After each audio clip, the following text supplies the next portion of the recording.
И сегодня же на центральной площади столицы прошла торжественная церемония передачи спецтехники чрезвычайному ведомству республики. Президент Алан Гаглоев поздравил коллектив МЧС и подчеркнул, что впервые с момента основания МЧС республика получила столь масштабную и комплексную помощь в области спасательной техники.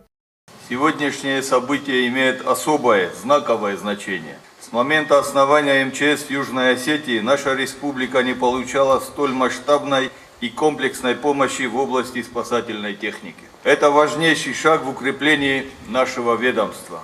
Всего Российская Федерация передала республике 23 единицы техники. Глава государства подчеркнул, что это событие имеет особое знаковое значение для чрезвычайного ведомства и всей республики.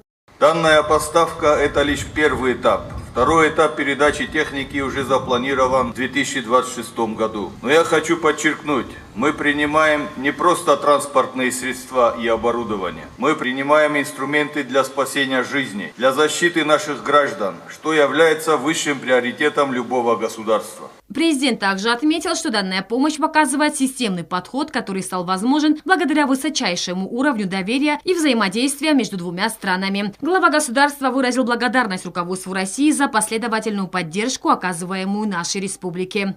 Данная помощь показывает системный подход, который стал возможен благодаря высочайшему уровню доверия и взаимодействия между нашими странами. Хочу выразить искреннюю благодарность руководству МЧС России и лично Александру Куренкову за оперативность. И, конечно, отдельная признательность руководству Российской Федерации и лично президенту России Владимиру Владимировичу Путину за последовательную поддержку, которая является важнейшей составляющей наших братских отношений. Алан Гаглоев заявил, что партнерство двух стран вышло далеко за рамки материально-технической помощи. Мы практически завершили решение ключевого социального вопроса – пенсионного обеспечения наших спасателей. Работа, инициированная по обращению Южной Осетии и личному поручению российского руководства, подходит к завершению. Решение этой проблемы – лучшие доказательства того, что российско-юго-остинское сотрудничество является подлинным стратегическим приоритетом.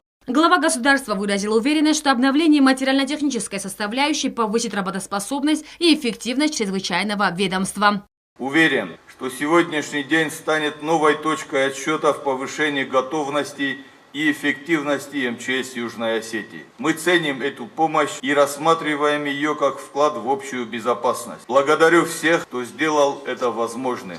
Министр по чрезвычайным ситуациям Ибрагим Гасеев подчеркнул, что новая спецтехника позволит эффективно действовать во время ликвидации чрезвычайных ситуаций. Передаваемая сегодня техника – это не просто оборудование, это реальное усиление возможностей борьбы с пожарами и чрезвычайными ситуациями.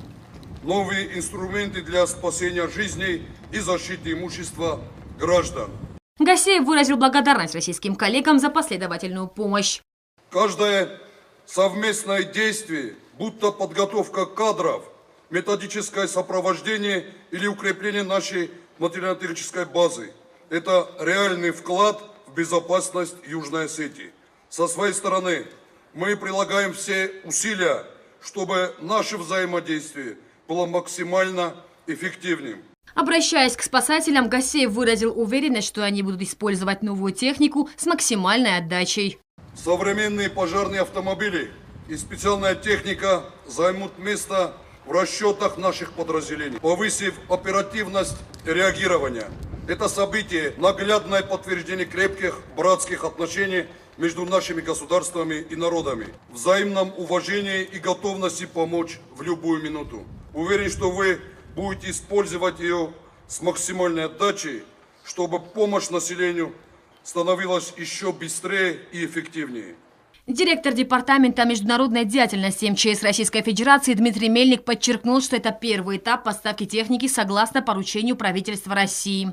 В рамках данного этапа гуманитарной операции в республику доставлена партия специальной техники в количестве 23 единиц. В их число входят 5 современных пожарных автоцистерн, 6 грузовых автомобилей, 8 полноприводных внедорожников УАЗ, 2 автобуса, мастерская технического обслуживания и ремонта, а также спасательная надувная лодка. Убежден, что оказываемая Российской Федерацией помощь позволит существенно повысить техническую оснащенность и эффективность работы спасательных формирований Южной Осетии.